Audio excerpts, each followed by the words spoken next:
Hi, story buddies. Let's read the book Night Creatures. Peppa and George are having a sleepover at Granny and Grandpa Pig's house. Before bedtime, they help Grandpa Pig collect slugs and snails from his garden so they won't eat his vegetables. The best time to find them is in the night, explains Grandpa Pig. Ah, two little snails and a slug. Some animals are like us.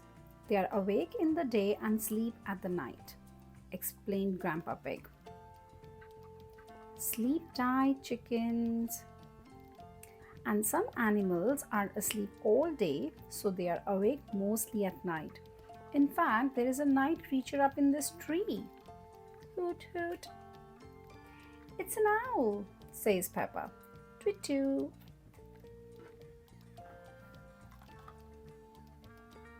Are there any other animals that are awake at night, Grandpa? Asks Peppa. Yes, Peppa, replies Grandpa Pig.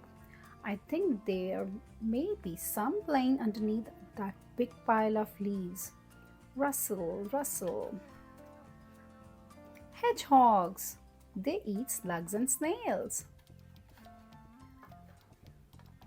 Can we look for more night creatures, Grandpa? Asks Peppa. Ooh. Yes, Peppa, says Grandpa Pig. Switch on your torch and see what happens. These are moths. They are attracted to the light, explains Grandpa Pig. Hello, moths.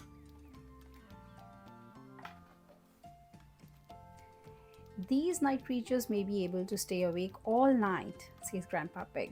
But you two certainly can't. Time to say goodnight to all the animals, Peppa and George, calls Granny Pig. It's bedtime.